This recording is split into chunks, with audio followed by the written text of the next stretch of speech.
Bonsoir à tous, bienvenue dans ce webinaire pour faire vivre votre club dans le champ réglementaire du sport. Alors on attend un petit peu, on va attendre une minute que les gens se connectent. Et puis ensuite on va vous présenter le sommaire de ce webinaire.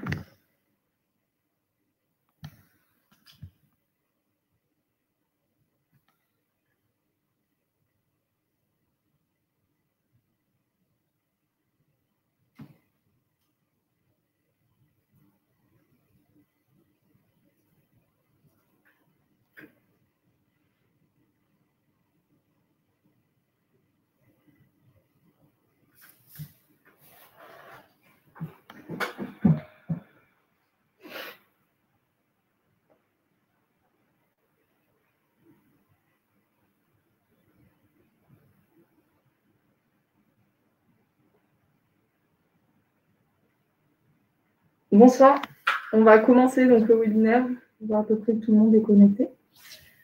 Donc ce soir, on va faire la thématique de faire vivre mon club dans le champ réglementaire du sport. De nombreux sujets sont à traiter lorsqu'on est responsable de la gestion d'un club.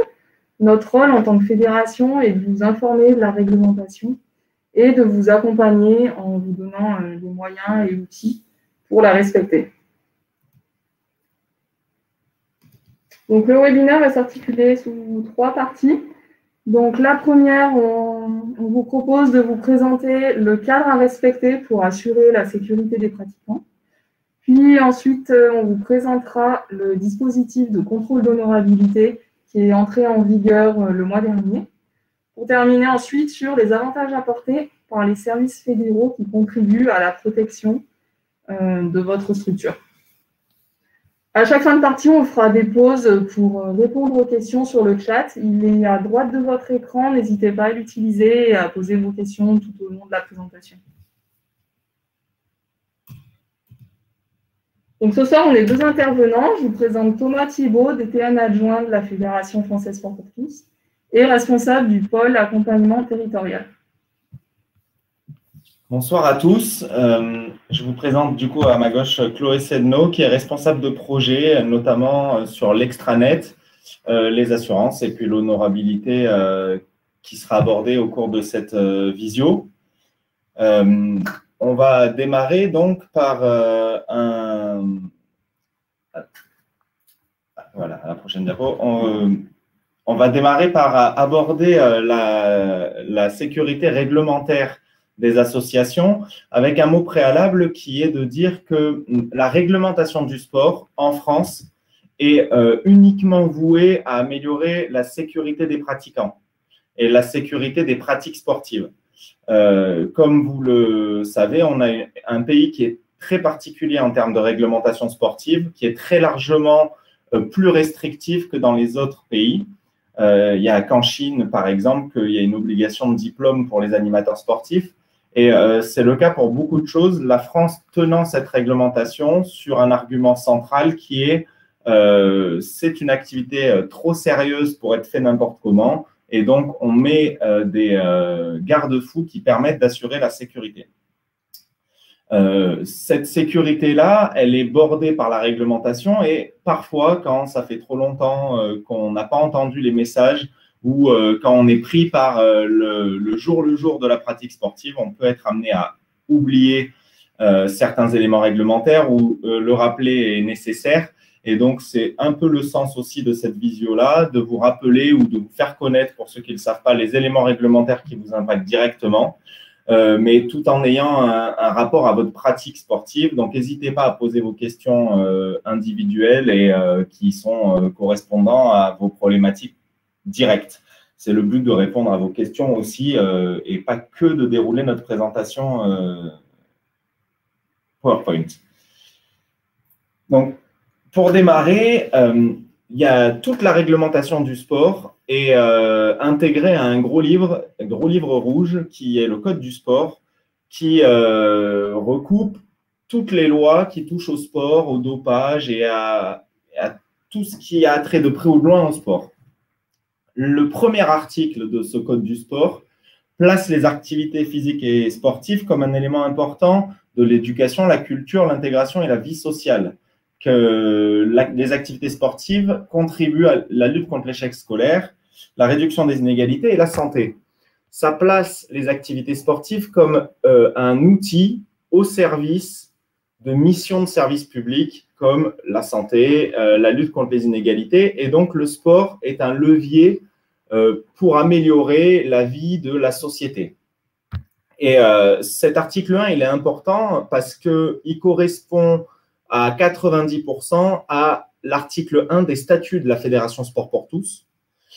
Et donc, le lien direct entre la loi dit que le sport sert à autre chose que la performance sportive.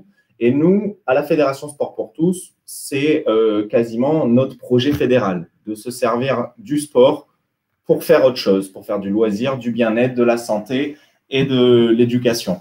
Donc, le premier élément réglementaire est de dire qu'en étant un club du loisir sportif de la Fédération Sport pour tous, vous êtes déjà complètement intégré dans pourquoi l'État s'implique dans le sport et pourquoi les pratiques sportives, notamment pour les personnes éloignées de la pratique ou handicapées, sont d'intérêt général.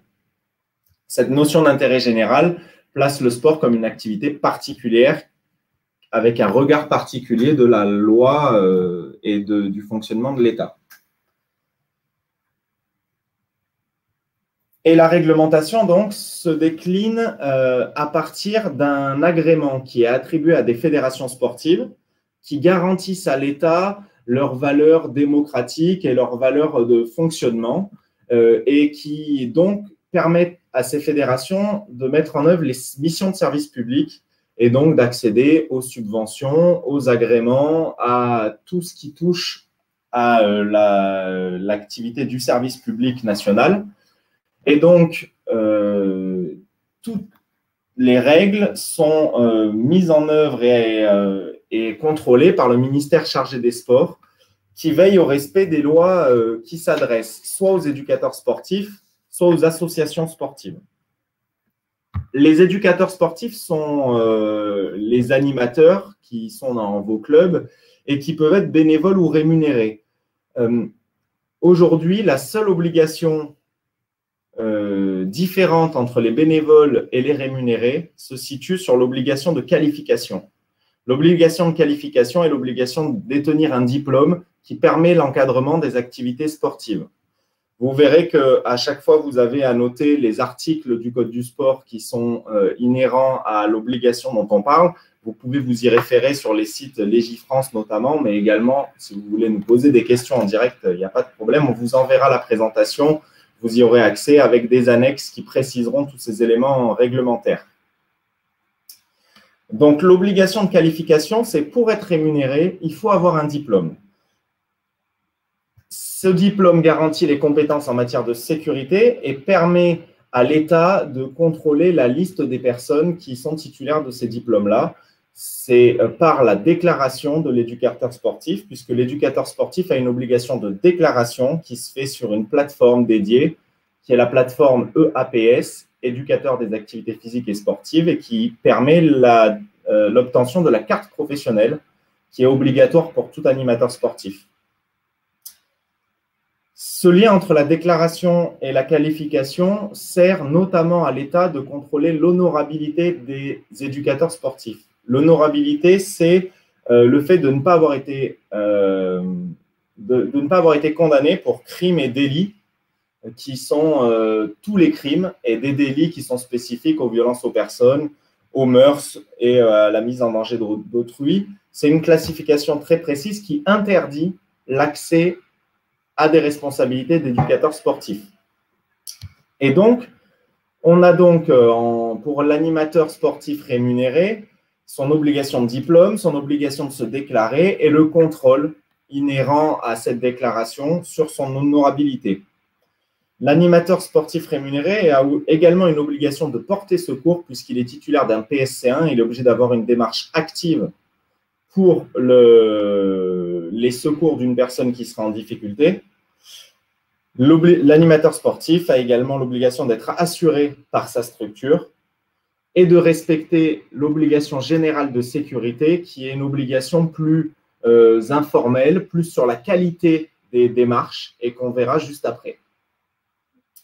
Ça, c'est pour l'animateur sportif qui est rémunéré. Et l'animateur sportif bénévole, lui, on a souvent tendance à penser que le bénévole, il est bénévole, donc de fait, c'est déjà très gentil qu'il soit là et rien ne lui est imposé. Comme il est là, il est déjà très sympa, donc on ne va pas lui en demander plus. Or, la réglementation ne dit pas tellement ça. Elle dit que l'animateur bénévole n'a pas d'obligation de diplôme, par contre, il a une obligation de compétence.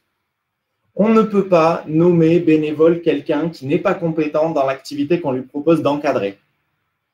On peut, bien sûr, il est obligé d'être honorable. Il a la même obligation d'honorabilité. Et je ne sais pas si vous avez vu passer l'information, mais on en reparlera tout à l'heure. L'obligation de contrôle de l'honorabilité est étendue, puisqu'elle n'avait lieu que sur les animateurs rémunérés, et elle est étendue aux animateurs et aux éducateurs sportifs bénévoles. L'éducateur sportif bénévole doit de la même manière être assuré en responsabilité civile par la structure. Et un élément central qu'il faut savoir quand on est responsable de structure, c'est que c'est le président ou le responsable légal de la structure qui est responsable de l'utilisation des compétences du bénévole.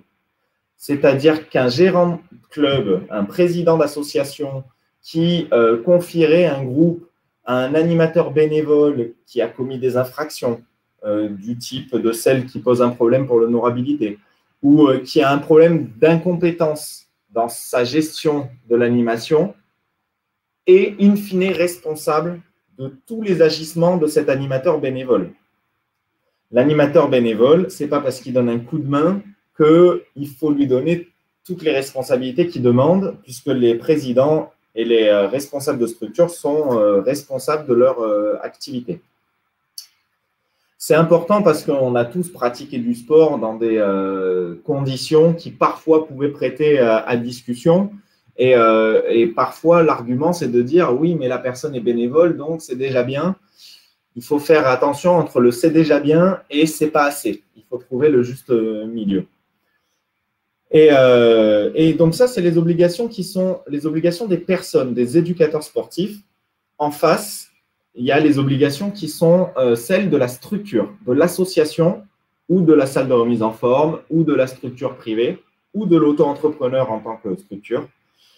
Le responsable d'une structure sportive, même s'il n'est pas éducateur sportif, même s'il est directeur d'une salle de fitness ou président d'une association ou même trésorier d'une association, il est obligé, il a une obligation d'honorabilité. Il est obligé de ne pas avoir commis les crimes et les délits dont on a parlé tout à l'heure. On y reviendra après.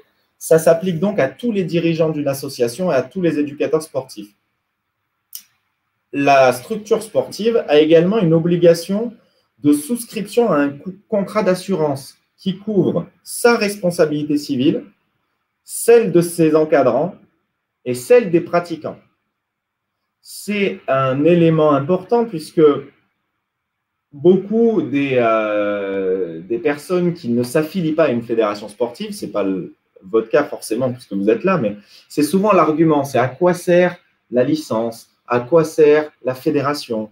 Et déjà, la fédération et la licence et l'affiliation servent à respecter le cadre réglementaire complexe du sport de l'obligation d'honorabilité, puisque le contrôle est fait par la fédération, à l'obligation du contrat d'assurance, à l'obligation de qualification, parce qu'on peut se former à la Fédération Sport pour tous et que la Fédération Sport pour tous accompagne les gens, mais également à toutes les obligations de connaissance des champs réglementaires qui s'appliquent dans le champ du sport. Une structure sportive a également une obligation d'information des garanties et des garanties complémentaires de l'assurance. C'est pour ça qu'au dos des licences, vous avez un texte qu'on vous demande de signer souvent ou qu'on demande aux pratiquants de signer qui explique les garanties complémentaires parce que c'est notre manière à nous de nous assurer que vous avez pris connaissance ou que les pratiquants ont pris connaissance de l'obligation d'assurance et des garanties qui y sont liées. La structure a également une obligation de moyens. Alors, c'est une obligation de moyens, ça peut paraître confus. C'est une obligation de respecter ce à quoi on est en minimum le droit de s'attendre en termes de qualité. En gros, la structure sportive doit permettre à la personne de ne pas porter atteinte à leur santé et de pratiquer dans des conditions convenables. Vous allez me dire, ça veut dire quoi convenable? On y viendra juste après, puisqu'il y a tout un tas d'éléments qui précisent ça. Par contre, on est bien d'accord que chacun voit convenable ou les bons moyens ou qu'est-ce que la compétence d'un animateur à son niveau. Il y a plein de choses qui le précisent, mais à la fin, c'est quand même quand il y a un problème, qu'on acte ou pas le niveau de compétence ou d'incompétence. Et une structure sportive a également des obligations en termes d'affichage que je ne vais pas toutes vous citer, vous les connaissez sûrement, mais une structure sportive doit être capable de montrer à n'importe quel moment aux adhérents, au contrôle éventuel ou à toutes les personnes les qualifications des animateurs, les cartes professionnelles, les contrats d'assurance, le tableau d'organisation des secours et toutes les autres obligations qui l'impactent. Et une structure sportive doit également être à tout moment capable de porter secours et de communiquer au secours. C'est-à-dire qu'il est interdit de pratiquer sans pouvoir appeler les secours. Avec j'ai plus de batterie sur mon téléphone n'est pas une excuse acceptable. C'est pour ça notamment qu'il est précisé, par exemple, dans les salles de remise en forme, ouvertes 24/24, qui ne nous ravissent pas toujours, mais qui ont un fonctionnement qui plaît parfois, qu'il est interdit de pratiquer seul. Parce qu'il y a eu des accidents dans des salles de remise en forme la nuit à 3 heures du matin de gens qui rentraient du travail et que quand la personne a été seule, elle n'a pas pu être secourue et donc ils ont manqué à leur obligation de moyens de secours. Donc vous devez, dans toutes circonstances, être capable d'appeler les secours et de porter les premiers secours en rapport avec le PSC1 que chaque animateur sportif doit avoir passé. Ces obligations-là fixent le cadre très général de tout ce qui touche à la réglementation de base.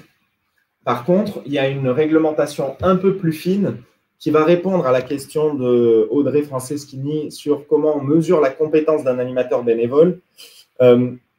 Parce qu'effectivement, une fois qu'on a dit ça, ça veut dire quoi les moyens, ça veut dire quoi la compétence, on est tous avec notre vision, et donc il y a certains textes qui le précisent. L'obligation légale de sécurité s'impose à la structure et à l'éducateur. Et elle a été précisée selon 5 points. 5 points qui sont évalués par un tribunal en cas d'accident. Donc, en cas d'accident, si la personne a respecté toutes les règles qu'on vient de voir, c'est-à-dire qu'elle est diplômée, que la structure est bien dans les clous, que l'éducateur aussi, bon, il y a un problème.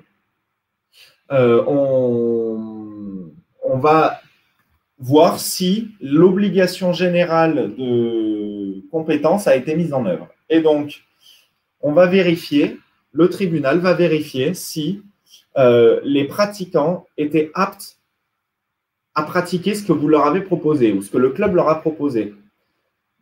Par exemple, les capacités physiques et techniques des personnes. Une personne qui pratiquerait une activité qu'elle n'est pas capable de faire physiquement, c'est reproché à l'éducateur. C'est pour ça que je parle en connaissance de cause. Parfois, on a des pratiquants qui disent « Non, mais je veux en faire plus, je veux en faire plus, je veux en faire plus ». Attention, c'est nous qui sommes responsables en tant qu'animateurs et en tant que responsables de club. C'est nous qui sommes responsables de ce qu'elle peut faire. La personne, si elle dit « Je te jure, je peux y arriver » et que nous, on sait qu'elle n'a pas les capacités de le faire et qu'on se laisse embarquer par son dynamisme, s'il y a un accident, c'est bien nous, éducateurs sportifs, les responsables. Et donc, il est important de se dire « Je suis le responsable du groupe, donc je suis celui qui doit faire appliquer les règles ». Et on a tous un exemple d'un pratiquant qui veut aller plus loin que ce qu'il peut ou qui se met en danger sur des pratiques. Il faut faire attention. Le club a l'obligation de vérifier les capacités physiques et techniques de l'éducateur, du pratiquant. L'aptitude générale également des pratiquants, les comportements à risque, les aptitudes physiques de savoir nager quand on va à la piscine, par exemple. C'est vraiment quelque chose qu'il faut maîtriser en tant qu'éducateur sportif. Et également, la vérification des conditions de pratique. Il n'est pas acceptable de partir en randonnée et de se dire « Ah ben mince, il y a eu un orage ». Voilà, ça veut dire ça en gros. C'est que l'éducateur sportif, il est responsable de se dire où je vais, dans quelles conditions j'y vais. Et s'il a tout mis à vérifier ça et qu'un orage qui n'était pas prévu par Météo France arrive, il ne lui sera rien reproché. Par contre, l'éducateur sportif qui s'est trompé de chemin ou qui n'a pas vérifié la météo, il y a une alerte orange, il n'a pas fait gaffe et puis ils ont pris l'orage, ça pose un gros problème de conditions de pratique. Et donc, quand vous voyez une salle de sport et vous vous dites « Oh là là, il y a du verre par terre, il y a du verre cassé par terre ou c'est très sale, oh, j'ai peur que les gens glissent », tout ça sont des choses qui peuvent vous amener à dire « Je ne fais pas la séance dans ces conditions ». Si c'est très…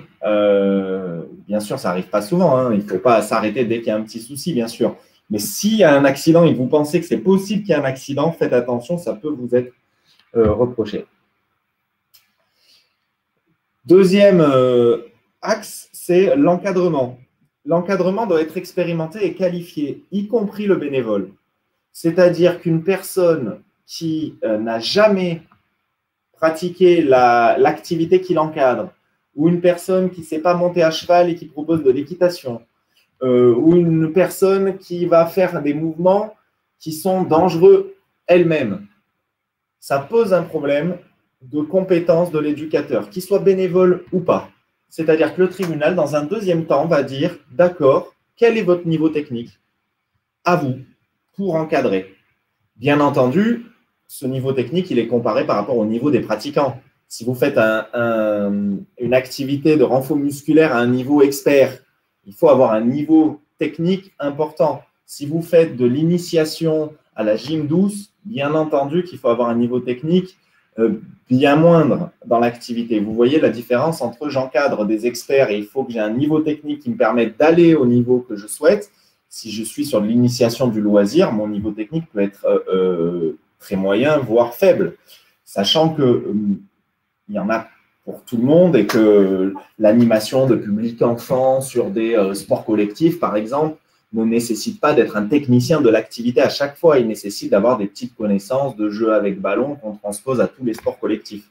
C'est en fonction de ce que vous faites comme exercice que vous devez avoir les compétences nécessaires à la mise en œuvre de ces exercices. Troisième point qui est évalué, c'est le conseil et la surveillance des pratiquants. De l'accueil au départ. Attention, par exemple, tout accident qui se passe entre la fin de la séance et le départ des personnes du gymnase ou de la salle sont sous la responsabilité du club et de l'éducateur. Une personne un enfant par exemple, qui vous dit « Ah ben, il n'y a pas mes parents et on n'a pas le droit de leur dire « Ben, attends là, moi je suis obligé de rentrer chez moi ». On est responsable de l'enfant jusqu'au moment où ses parents le récupèrent, par exemple. Mais comme on est responsable du pratiquant qui est dans la douche et qui attend dans les vestiaires, on est responsable jusqu'au départ de la structure. Et le conseil et la surveillance, c'est qu'on est responsable aussi de savoir où ils en sont, comment on peut individualiser les pratiques, comment on peut faire attention à eux. Donc, dans certaines mesures, les conditions de pratique ne permettent pas ça.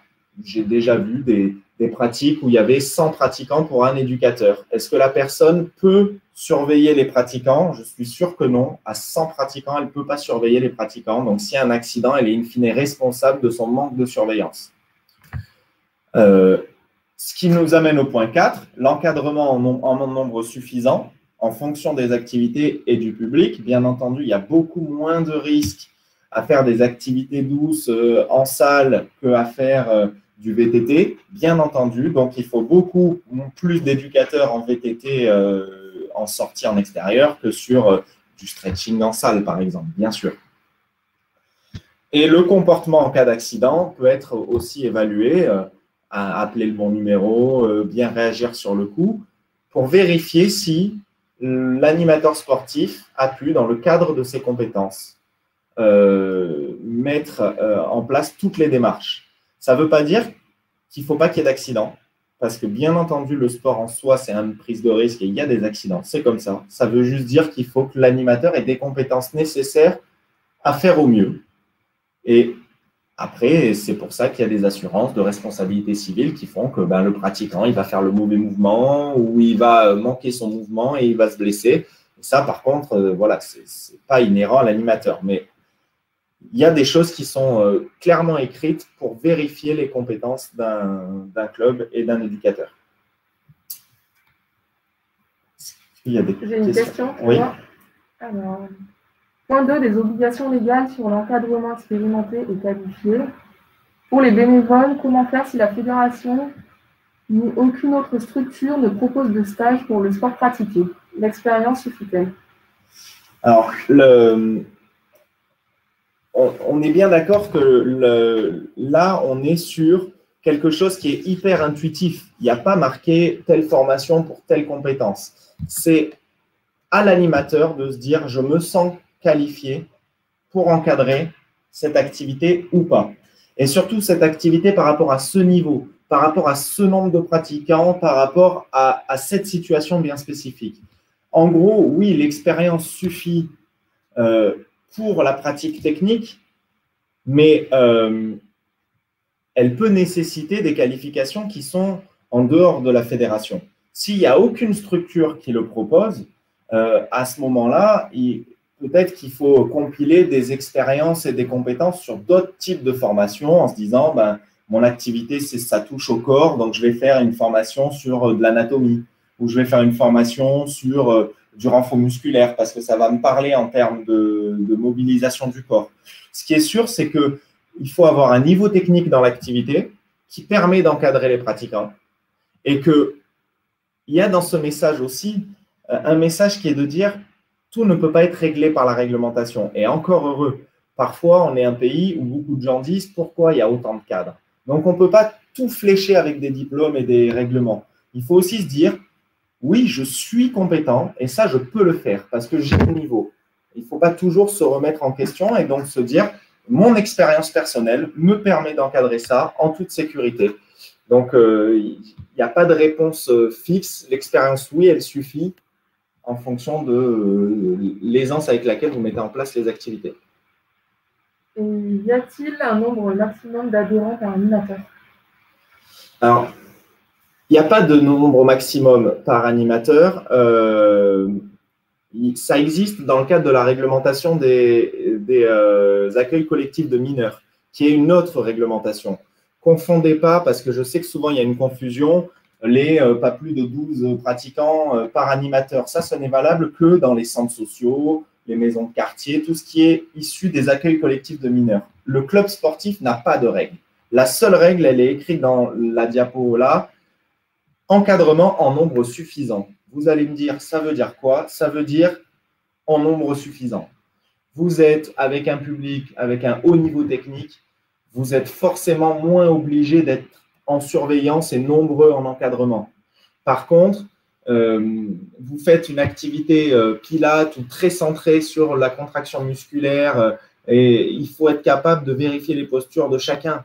Ce n'est pas du tout pareil que si vous faites de la course à pied où l'attitude est moins précise et a moins besoin d'être découpée. Donc, ça dépend du nombre de pratiquants et ça dépend du sport et ça dépend du type. Vous imaginez bien qu'on ne peut pas être aussi nombreux si vous avez des adultes que si vous avez des enfants atteints d'autisme. Bien entendu, en fonction du public, le nombre d'animateurs permet ou pas de surveiller les pratiquants. Parce que le message, c'est bien, il faut conseiller et surveiller les pratiquants. Si vous ne pouvez plus à un moment surveiller tout le monde, c'est qu'il y a un problème de nombre d'animateurs. Est-ce que les bénévoles doivent avoir le PSS1, le niveau 1 de secours? Non, la seule obligation, c'est le PSC1. Alors, je ne sais pas si PSS1, c'est un autre diplôme ou si c'est bien PSC1 que vous vouliez dire. C'est le PSC1, anciennement l'AFPS, qui sont deux diplômes valables. Le sport santé au travail, le SST, valable également s'il est renouvelé. c'est encore pareil, c'est des diplômes qui parfois ont plus de 40 ans. Donc, c'est aussi à l'animateur d'être responsable de sa compétence. Quand on a passé un diplôme il y a 40 ans, on peut être sûr que ça vaut le coup de se remettre en marche. Donc, la réglementation impose un diplôme, mais l'obligation de sécurité impose de renouveler ses compétences autour de ce diplôme. Et pour la question précédente, l'activité, c'est le speedball. C'est tout à fait le genre d'activité où les risques sont minimes, si ce n'est l'utilisation de la raquette. On peut imaginer qu'une formation en tennis peut aider, mais même la pratique de l'activité en elle-même et des connaissances liées à l'animation sont suffisantes pour encadrer cette activité sans problème. Pour l'instant, il n'y a pas d'autres questions. N'hésitez pas si vous en avez d'autres. Alors, quelle licence pour un animateur sportif rémunéré diplômé d'une formation professionnelle de Qigong, mais diplôme non reconnu? La licence cadre technique, qui est la licence d'animateur, aujourd'hui ne peut être distribuée à la Fédé Sport pour tous que pour des personnes titulaires d'un diplôme qui est un diplôme qui permet l'encadrement contre rémunération. Je me permets la nuance parce que les diplômes sont reconnus dans leurs compétences, mais ils ne permettent pas délivrance de cartes professionnelles par Jeunesse et Sport. Et donc, seul le CQP peut permettre d'avoir une rémunération, ou le BP pour les activités correspondantes. Donc, en attendant, cet animateur-là est considéré comme un animateur bénévole en tant que dirigeant. Donc, vous prenez une licence dirigeant et dès que vous avez le CQP, vous basculez en licence cadre technique.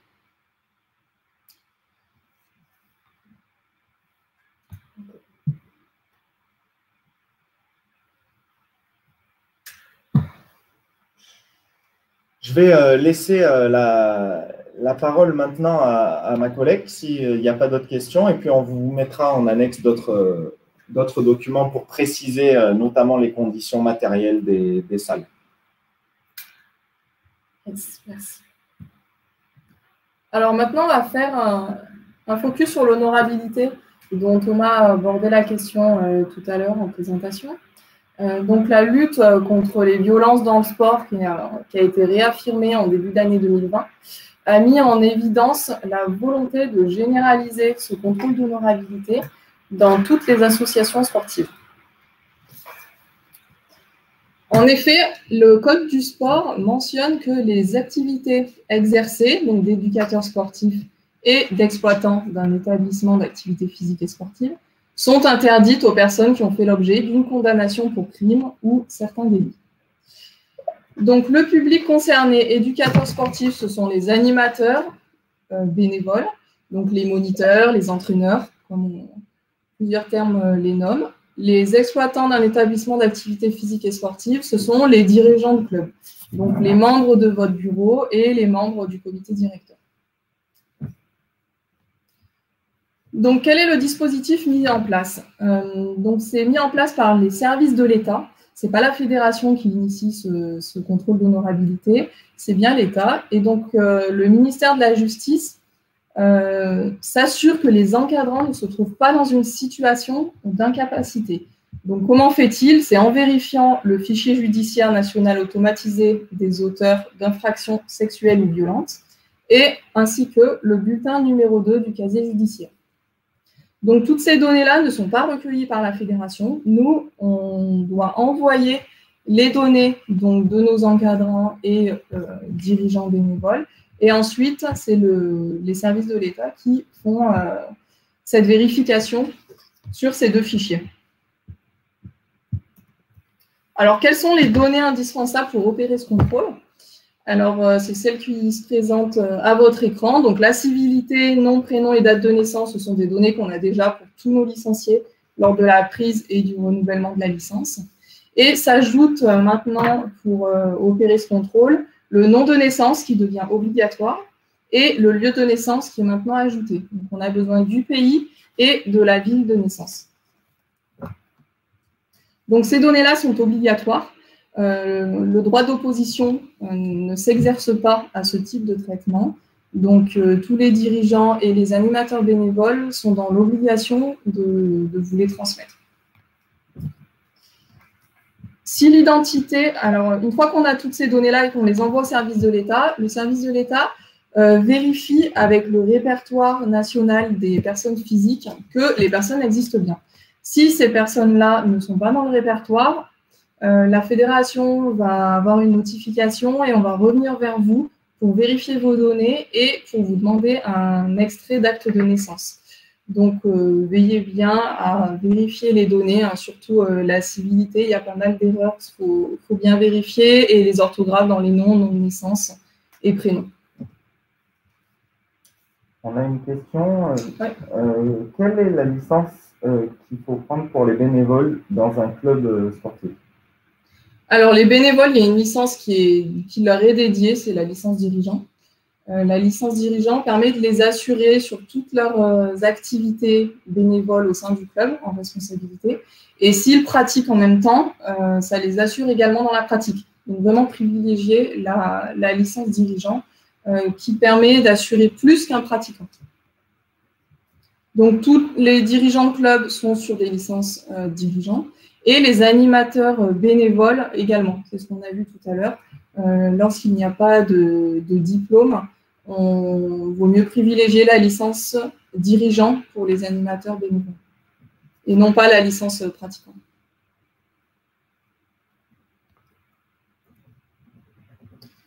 Alors, cette nouvelle obligation réglementaire, elle nécessite la contribution de chaque structure fédérale. Donc, on compte sur votre indispensable collaboration. Votre mission, là, si on peut résumer en 4 points.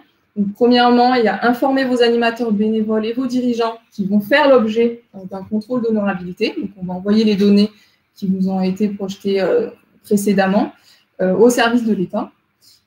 Du coup, il y a des données qu'il faut ajouter et qu'il faut compléter. Aujourd'hui, on n'a pas le nom de naissance de toutes les personnes et on n'a pas des lieux de naissance. Donc, celles-ci, il faut les ajouter sur l'extranet. Vous pouvez vous rapprocher de votre comité départemental pour le faire.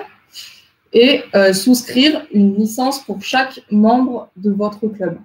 Donc, c'est-à-dire les membres élus et les animateurs bénévoles. Alors, les animateurs rémunérés également, mais les animateurs rémunérés, eux, comme ils sont contrôlés par ailleurs lors de la prise de la délivrance de leur carte professionnelle, ils n'entrent pas dans ce contrôle d'honorabilité via la fédération. Ils entrent dans le contrôle d'honorabilité fait par les directions départementales au moment de la souscription de la carte. Donc là, c'est pour ça que je parle également juste des animateurs bénévoles. Donc les animateurs diplômés, eux, ils ont bien la licence cadre technique. Et pour les pratiquants, donc la licence pratiquant. Voilà, on vous rappelle donc que la licence est obligatoire pour chaque adhérent de votre club. C'est une obligation légale et statutaire et qui vous permet de répondre notamment à votre obligation de souscrire une responsabilité civile pour chaque adhérent de votre association.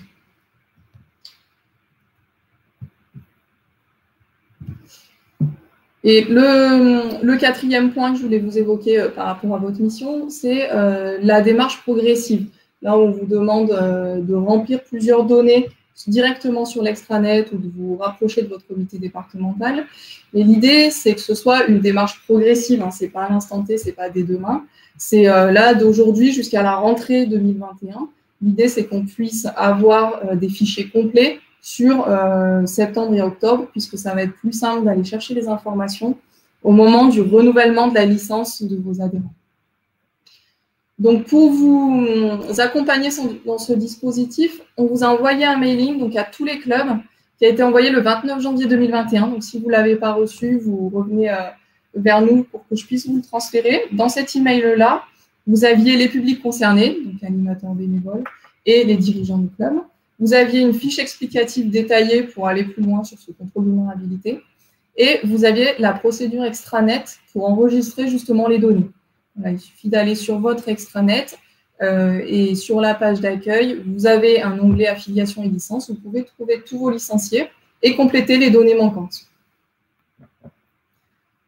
Au niveau des données manquantes, tout ce qui est lieu de naissance, vous pouvez le faire vous-même.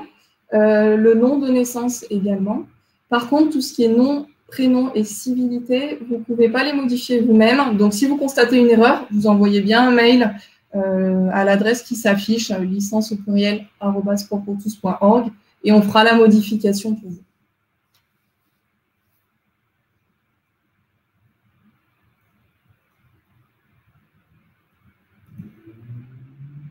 Donc, pour vous accompagner dans cette nouvelle obligation, donc après avoir fait tout ce travail de mise en conformité des données, c'est quelque chose qui est peut-être un peu lourd, surtout dans le contexte actuel. C'est pour ça, si vraiment vous ne pouvez pas vous rapprocher de vos adhérents parce que vous ne les voyez pas en ce moment, on peut attendre le renouvellement de la licence à la rentrée de septembre.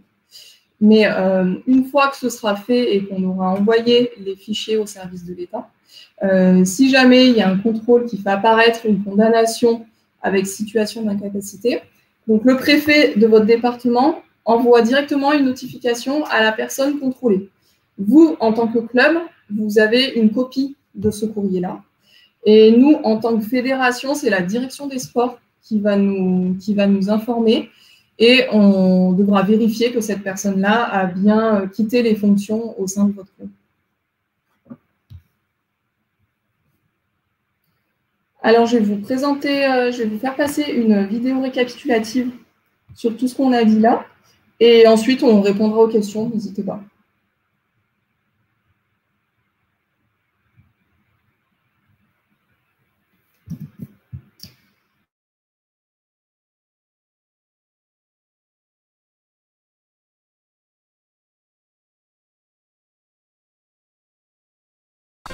Le contrôle de l'honorabilité à la Fédération française de sport pour tous. Ces derniers mois, de nombreux scandales d'abus sexuels dans le sport ont été révélés au grand jour. Sarah Abitbol, ancienne patineuse sur glace, donne un grand coup de pied dans la fourmilière en accusant son ancien entraîneur de viol.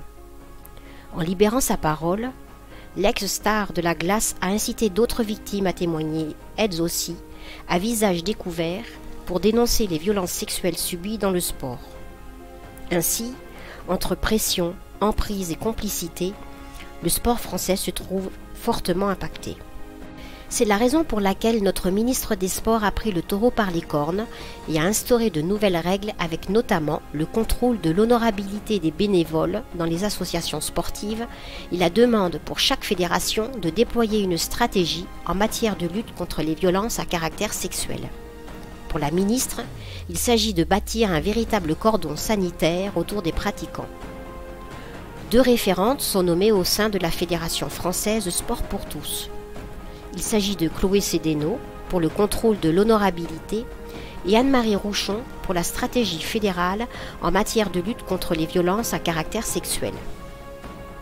Quelles sont ces actions et en quoi consistent-elles? Elles sont au nombre de 4.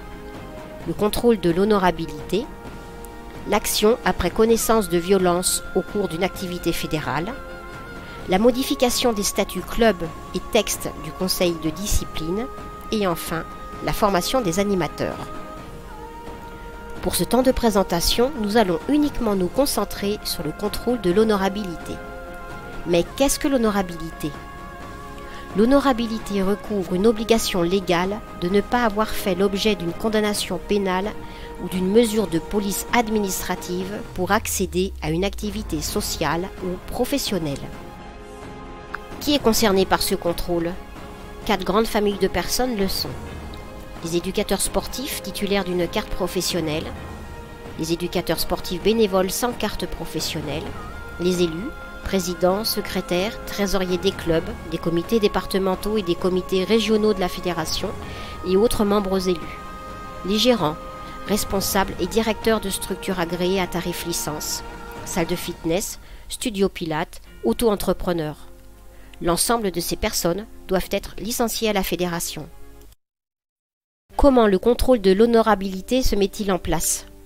Par l'interrogation de 2 fichiers distincts. Tout d'abord, le FIGES, fichier judiciaire automatisé des auteurs d'infractions sexuelles et violentes. Puis le B2, dont le périmètre des infractions s'est élargi et concerne plusieurs codes, le code pénal, code de la route ou code de la sécurité intérieure. Les éducateurs sportifs titulaires d'une carte professionnelle font l'objet de contrôles systématiques réalisés annuellement par les services départementaux de la jeunesse, de l'engagement et des sports. De son côté, la fédération a en charge l'organisation du contrôle de l'honorabilité. Des éducateurs sportifs bénévoles, sans carte professionnelle, des élus et des gérants. Il est de la responsabilité de la fédération d'informer les licenciés concernés qu'ils vont être soumis à un contrôle d'honorabilité. Il est également de la responsabilité de la fédération d'informer les responsables des clubs qu'ils devront vérifier et compléter les données extranet des personnes concernées. Ce contrôle entraîne une modification du formulaire extranet. Attention, le droit d'opposition de communiquer les données ne s'applique pas à ce traitement d'honorabilité. Les personnes intéressées auront alors un double choix. Soit elles acceptent et feront l'objet d'un contrôle automatisé, soit elles mentionnent leur intention de quitter leur fonction d'éducateur ou de dirigeant. La fédération devra alors s'assurer qu'elle n'occupe pas les fonctions qui justifient le contrôle d'honorabilité. La vigilance sur laquelle nous sollicitons votre attention, c'est de s'assurer que tous les champs extranet à remplir soient correctement saisis. En quoi consistent ces modifications? Tout d'abord, les champs extranet à vérifier précisément pour chaque animateur et dirigeant de club. Civilité, prénom. Il s'agit du premier prénom qui figure sur l'acte de naissance. Attention, le trait d'union est obligatoire pour les prénoms composés. Puis enfin, la date de naissance. Il existe de nouveaux champs à remplir pour chaque animateur et dirigeant de club. Nom de naissance, obligatoire. Il s'agit du nom de famille qui figure sur l'acte de naissance. Pour les hommes et les femmes, car le contrôle ne peut pas être opéré avec le nom d'époux. Lieu de naissance, obligatoire. Si le lieu de naissance est en France, nommez la commune de naissance. Si le lieu de naissance est à l'étranger, nommez d'abord le pays de naissance et ensuite la ville de naissance. Enfin, pour tous les licenciés cadres techniques, cochez titulaire d'une carte pro si tel est le cas. Renseignez le type d'activité déclarée, bénévole ou rémunéré. Attention, le champ non renseigné n'est plus une option possible. Le contrôle de l'honorabilité se met en place à la fédération dès janvier 2021. Voilà pour cette présentation. Si vous avez besoin d'informations complémentaires, n'hésitez pas à joindre ou Chloé ou Anne-Marie qui se tiennent à votre disposition.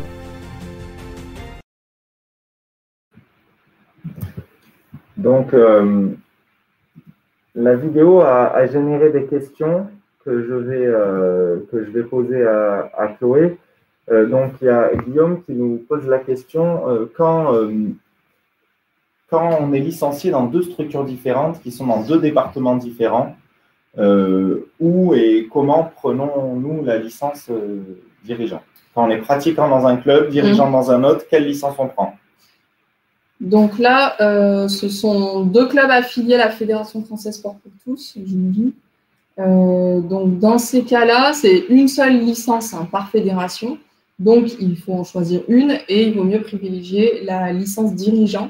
Puisque avec la licence dirigeant, vous êtes assuré pour pratiquer, mais vous êtes également assuré aussi pour toutes vos activités de responsabilité de club.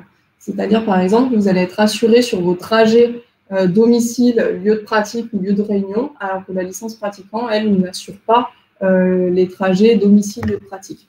Donc, il vaut mieux prendre une licence dirigeant dans le club où vous avez votre responsabilité de dirigeant. En ce qui concerne le club où vous êtes pratiquant, vous avez juste à leur mentionner que vous êtes déjà affilié à la fédération et qu'il ne faut pas souscrire une autre licence. Le fait que ce soit deux départements différents, ça pose un problème? Non, pas du tout. Ça ne pose pas de problème. Il vaut mieux prendre la licence dirigeant dans le club où vous êtes dirigeant. Et après, avec une licence Sport pour tous, vous pouvez pratiquer dans les 2800 clubs Sport pour tous. Et Christophe, donc on a Guillaume Léclus qui dit, mais le souci, c'est que c'est une licence famille. Est-ce que ça change quelque chose? Alors, la licence famille, elle est autorisée que pour les pratiquants. En fait, c'est un tarif avantageux qui permet à plusieurs pratiquants d'être dans le même forfait et d'avoir une assurance globale. En tant que dirigeant, vous ne pouvez pas avoir de forfait famille. Donc après, c'est à vous de décider si vous souhaitez vraiment prendre la licence famille en tant que pratiquant. Vous pouvez, par contre, il faut savoir que du coup, vous n'avez pas les garanties d'assurance associées à la licence dirigeant. Qui vous couvre dans d'autres activités autour du club. Oui. Christophe nous demande, quand on est affilié à plusieurs fédérations, cette fois-ci, est-ce qu'on doit mettre à jour les données sur tous les extranets de chaque fédération ou le faire une seule fois suffit? Alors, c'est vrai que du coup, chaque fédération va envoyer les données de ses propres licenciés, c'est une obligation. Donc, effectivement, il faut remplir les données sur chaque extranet, parce que si vous le faites que sur une fédération, effectivement, la personne va être soumise au contrôle d'honorabilité, mais la fédération pour laquelle va avoir un rejet de personnes et du coup, on va devoir se rapprocher de vous pour compléter les données. Donc, effectivement, logiquement, la personne sera contrôlée, mais de toute manière, l'autre fédération a également besoin des données. Donc, effectivement, il faut remplir surtout les extranets. C'est une obligation qui s'applique aux fédérations de contrôler les bénévoles. L'obligation existait déjà avant. Donc, en fait, c'est contraignant parce qu'on a l'impression que c'est nouveau, mais en fait, c'est vraiment un service d'être dans une fédération parce que c'est des obligations qu'on va border par la licence et à laquelle on va répondre par la licence. Un dirigeant de club non affilié va se retrouver tout seul sans pouvoir vérifier si le gars à qui il confie un groupe d'enfants est honorable ou pas parce qu'il n'aura pas les moyens de le faire.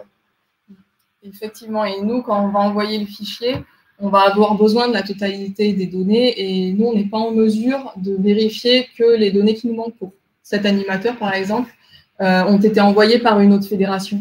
Donc, ça ne pouvait pas être gérable.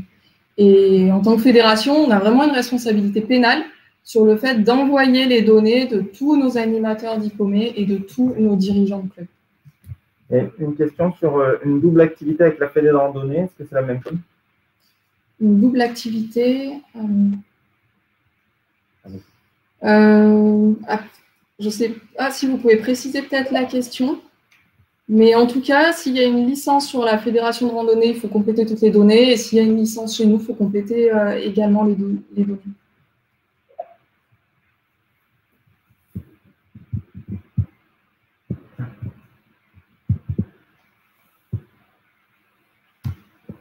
Alors,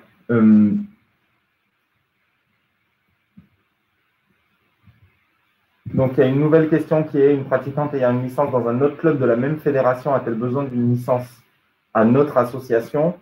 Et une complément de question qui dit mais quand on est dans deux associations et qu'on n'a qu'une licence, on apparaît dans l'extranet que d'une seule structure. Oui. Donc, peut-être pour répondre à ces deux questions. Alors, donc c'est bien une licence à chaque fédération par personne.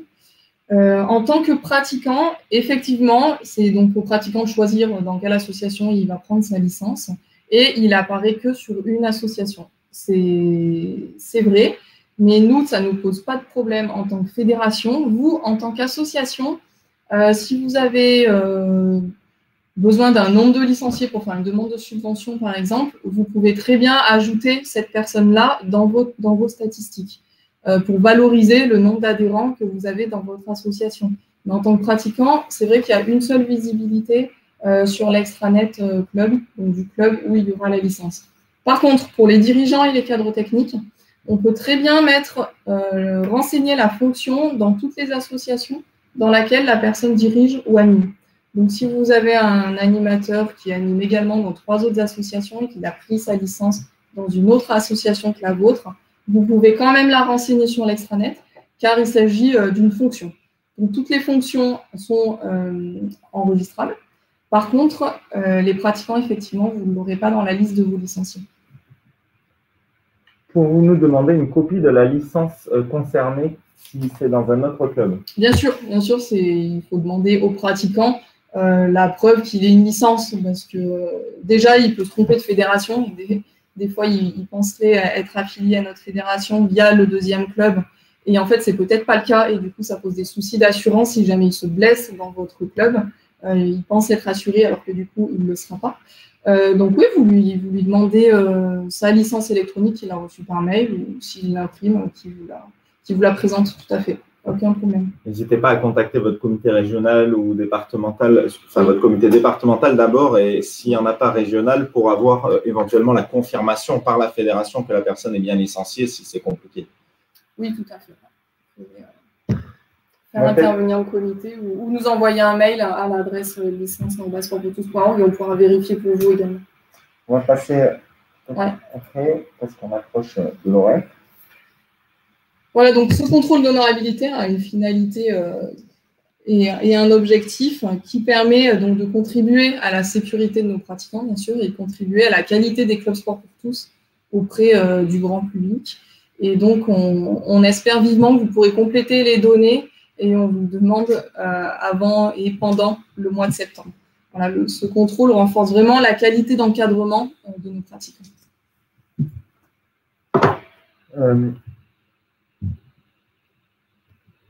Alors, une dernière question. Comment se conformer au RGPD qui est donc sur la protection des données personnelles par rapport à ce nouveau focus ou cette obligation d'honorabilité? Alors, en fait, il y a un décret qui est passé en Conseil d'État qui complète les dispositions législatives actuellement en vigueur sur cette loi RGPD et la loi CNIL, qui permet donc au service de l'État de contrôler l'honorabilité des éducateurs sportifs et des exploitants d'établissements d'activités physiques et sportives. Donc, ça a été prévu par la loi, c'est un décret qui a été ajouté. Et comme on disait tout à l'heure, les animateurs et les dirigeants ne peuvent pas refuser ce contrôle-là. Donc, s'ils ne le souhaitent pas, malheureusement, il faut qu'ils quittent leur fonction. On a la chance d'avoir une loi qui a changé parce que sinon, il y avait une loi qui contredisait une autre loi sur les données personnelles. Heureusement, ce n'est pas la fédération, attention, qui prend les données personnelles et qui va vérifier les casiers. Hein. C'est juste, elle transmet des infos et c'est l'État qui gère. Il n'y a aucune information qui transite par la fédération parce que ce n'est pas le rôle d'une fédération que de vérifier les casiers judiciaires des gens. Donc, c'est bien les services de l'État qui gèrent en direct ensuite. Avant de passer au dernier chapitre, qui sera un peu plus rapide, mais je voudrais répondre aux 3 questions qu'il y a eu entre-temps sur la première partie.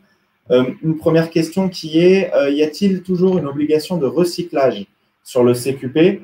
Donc, passé une époque, pendant longtemps, il y a eu une obligation de recyclage tous les 5 ans du CQP ALS qui permettait de maintenir les compétences. Depuis 2012, cette obligation est plus valable.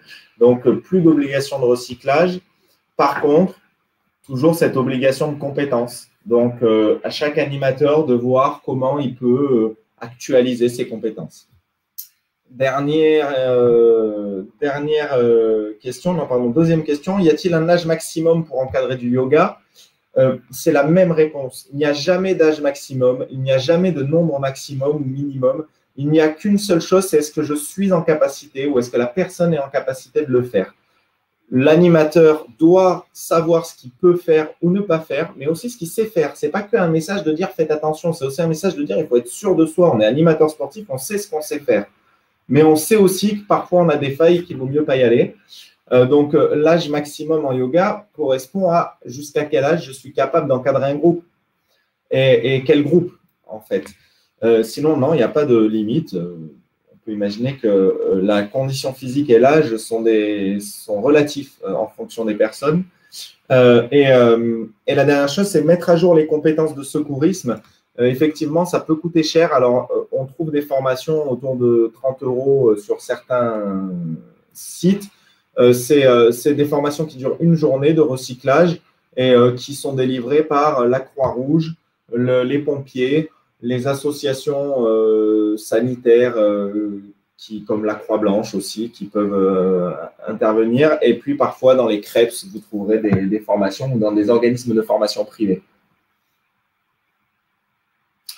Et pour répondre à cette question sur les dirigeants d'associations, oui, tous les dirigeants, mais tous les membres d'une association doivent être licenciés. Ce qui est sûr, c'est que tous les dirigeants d'une association doivent être licenciés, une licence dirigeant. C'est une obligation réglementaire qui qui est également une obligation statutaire de la fédération. On sait très bien que tous les clubs ne le font pas et c'est compréhensible dans certains cas, mais avec cette nouvelle loi, ça oblige tous les dirigeants à être licenciés pour pouvoir être dirigeants d'une fédération. On me demande si la durée de validité de la carte professionnelle est toujours de 5 ans. La durée de validité de la carte professionnelle est passée à 10 ans. Uniquement pour les nouvelles cartes qui sont sur un format QR code, c'est-à-dire le contrôleur scanne maintenant un QR code pour vérifier les prérogatives. Donc maintenant, ça a augmenté à 10 ans. Par contre, si vous avez encore une carte professionnelle de format papier, elle doit être au bout parce que depuis 2016 ou 2017, il y a les nouvelles cartes professionnelles. Mais moi, je viens de renouveler la mienne l'année dernière. Et donc, effectivement, maintenant, c'est 10 ans. Vous avez la plateforme EAPS sur Internet qui propose ce fonctionnement de manière assez simple où il suffit juste de télécharger les documents relatifs à l'obligation. On a fait un message, on le sait, qui est assez restrictif pour les clubs. Ça fait beaucoup d'obligations qui servent, encore une fois, la sécurité des gens.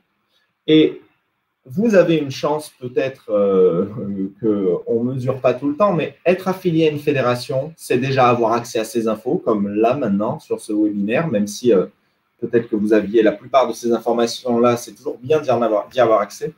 Et vous avez aussi, la fédération s'organise pour prévaloir de tout ça, parce que, in fine, nous aussi, fédération française, nous sommes responsables de ce qui se passe dans nos clubs. Donc, l'assurance est comprise dans la licence. L'honorabilité est comprise dans la licence, les obligations de contrôle, de diplôme, la formation de vos cadres, le conseil, la surveillance, tout ça est compris dans la licence et donc c'est un service fédéral, c'est peut-être même le service fédéral qui vous permet d'être considéré comme une association agréée et qui vous permet d'avoir accès aux salles municipales, au financement public et à tous ces services qui font que je suis une association affiliée à la Fédé Sport pour tous. Donc, la Fédé Sport pour tous se porte garante pour moi de ma qualité parce qu'elle sait que je respecte des dispositions statutaires démocratiques de fonctionnement honnête et transparent. Pourquoi? Parce que nous, quand il y a quelqu'un qui s'affilie, on vérifie les statuts, on vérifie si tout est conforme. On participe parfois aux assemblées générales avec les assistants techniques ou les élus bénévoles des comités départementaux, régionaux et de la fédération. On vous accompagne dans les services fédéraux au téléphone, par mail, physiquement, dans la mise en œuvre de projets, dans le conseil ponctuel que vous pouvez, de questions que vous pouvez poser. Et puis, tout ça, finalement, vous permet d'aller voir des services publics, des mairies, des financeurs pour des appels à projets, pour des subventions, d'aller voir une école du coin pour proposer des cours, et que l'État dise « Ah, comme vous êtes affilié à la Fédération Sport pour tous qui est agréée, vous avez l'agrément. » Avant, l'agrément se demandait individuellement. Aujourd'hui, il passe obligatoirement par la licence et par l'affiliation, pardon. Et cet agrément vous permet d'avoir accès à tous les services publics. Et ce qui lie la fédération avec un club, c'est l'affiliation. Et ce qui lie la fédération avec un pratiquant, c'est la licence. Et donc, pour participer aux activités sportives de la fédération et au fonctionnement des structures de la fédération, il faut être licencié. C'est la seule chose qui garantit l'accès à tous les services. Pour passer à ces services-là, je rends la main à Chloé qui va en parler. Oui, donc plusieurs services fédéraux vous permettent de vous accompagner ou de répondre directement à cet environnement réglementaire. Donc, en termes d'assurance, on l'a déjà pas mal évoqué sur votre obligation de responsabilité civile. Donc, l'assurance est dans l'affiliation de votre association, en termes de responsabilité civile de l'association, et celle de vos adhérents, et dans la licence. Sur la qualification, la formation diplômante vous permet de répondre à votre obligation de qualification, et celle qui permet le développement de compétences répond à l'obligation générale. Ensuite, l'honorabilité, on l'a vu tout à l'heure, et il y a un guide pratique qui va bientôt sortir sur le sujet. Et en termes de veille et accompagnement, on vous met à disposition le guide pratique de l'association qui vous permet de répondre à pas mal d'interrogations sur la gestion de votre club. N'hésitez pas à le consulter depuis la page d'accueil extranet. Et sinon, on pourra également vous donner le lien de consultation. Et vos comités, le comité départemental et régional, qui sont à votre disposition et vos interlocuteurs privilégiés pour répondre à toutes sortes d'interrogations. L'extranet est également un outil donc, qui est consultable 7 jours sur 7. Vous pouvez télécharger vos attestations d'affiliation et d'assurance. Vous pouvez consulter la liste de vos licenciés, faire des extractions et consulter des statistiques générales sur votre club qui sont intéressantes à présenter lors de votre assemblée générale, par exemple. Donc, sur les assurances, je vous disais tout à l'heure que la licence dirigeant a des garanties et que cadres techniques ont des garanties supplémentaires par rapport à celles de pratiquants. Donc, vous avez une première colonne avec la liste des garanties. La deuxième vous présente la garantie de base pratiquant. La troisième colonne, vous avez la garantie de base dirigeant et cadre technique. Et en fait, la garantie de base dirigeant et cadre technique comprend l'option 1 de l'assurance du pratiquant. Donc, vous avez des meilleures garanties inclus dans la garantie de base.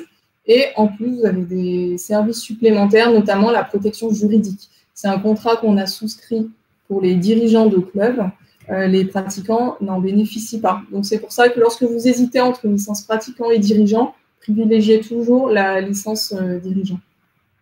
Donc, je vous laisserai consulter les différentes garanties. Si vous avez des questions, vous pouvez nous joindre par mail après, quand vous le souhaitez.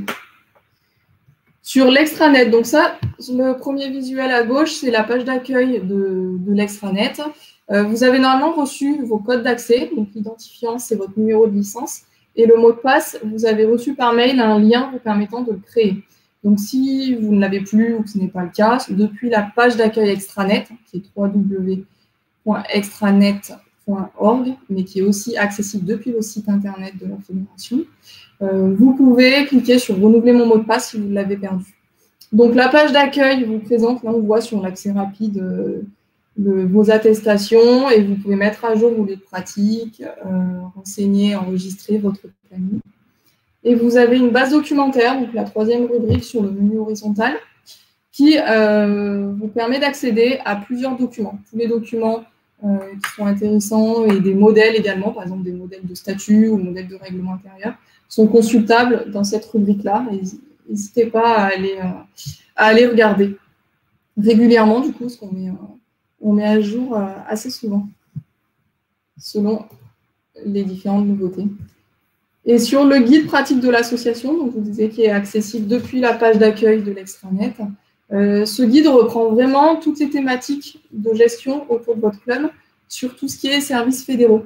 Donc, vous avez les contacts fédéraux, vous avez tout ce qui est lié à la licence, à l'affiliation, à l'emploi, aux formations, nos accords qui ont été négociés avec la SACEM et dont vous bénéficiez en tant que club affilié, ainsi que toutes les thématiques liées à la communication, les partenariats, etc. Donc, n'hésitez pas à aller le feuilleter et après, quand vous avez une question, à regarder dans la thématique concernée. Il y a une dernière question avant de clôturer qui est les associations sont-elles obligées de déclarer les adhérents à la CNIL? La CNIL étant c'est une structure sur les libertés individuelles. On est d'accord que seule la déclaration sur l'extranet suffit? Oui. Nous, en tant que fédération, on n'a pas d'obligation de déclaration auprès de la CNIL. Donc, nous, si la question relève du contrôle d'honorabilité, non, il n'y a pas de déclaration. Seules les données qu'on vous a demandées sont à renseigner sur l'extranet et c'est tout. On ne demande rien de plus. Alors, une autre question. On n'a pas parlé de la déclaration unique d'établissement recevant du public. Est-ce toujours d'actualité? Alors, un établissement recevant du public, c'est un espace de pratique qui se déclare lorsqu'on en est propriétaire. Donc, si vous êtes propriétaire de votre salle, oui. Toutefois, ce n'est pas une obligation qui est soumise aux associations sportives. C'est une obligation qui est soumise à tous les établissements recevant du public. Donc, oui, si vous êtes propriétaire de votre salle, on ne l'a pas abordé car ce n'est pas forcément le cas de la plupart des clubs sport pour tous qui sont plutôt dans des salles municipales ou locataires d'espaces de pratique. C'est bien entendu obligatoire. Il faut savoir que le champ du sport touche également le code de la route, le code du travail et tout un tas d'autres lois qui s'appliquent dans le champ du sport pour tous. Les lois sur les établissements recevant du public également. Vous verrez en annexe du PowerPoint, on vous a mis tout un tas d'informations supplémentaires qui précisent comment se font les établissements recevant du public et comment ils sont validés ou pas pour la pratique sportive. Vous verrez tout ça, mais on ne pouvait pas tout aborder. Donc, on vous remercie beaucoup. S'il n'y a pas d'autres questions, on va sûrement clôturer là, parce qu'on a déjà débordé notre timing. On espère que ça vous a été utile, que vous serez présent au prochain webinaire qui sera celui du lancement de la campagne PSF, qui est le lancement de la campagne de financement du projet sportif fédéral. Donc, n'hésitez pas à vous y inscrire pour avoir les informations pour solliciter ces aides-là. Bien entendu, tous les webinaires sont disponibles en replay avec les diaporamas et bien entendu, les comités régionaux et départementaux sont tout à fait disponibles pour répondre à toutes vos questions. N'hésitez pas à nous contacter sur nos adresses mail, vous les avez dans le PowerPoint. Et s'il n'y a rien d'autre, on vous souhaite une très bonne soirée. Et dès demain, vous recevrez le replay de ce webinaire par mail. Et le document PowerPoint, oui, vous pouvez le télécharger également. Tout sera accessible depuis notre site internet et la page d'accueil extranet. On vous souhaite une bonne soirée. Bonne soirée à tous et merci. Merci, au revoir. Au revoir.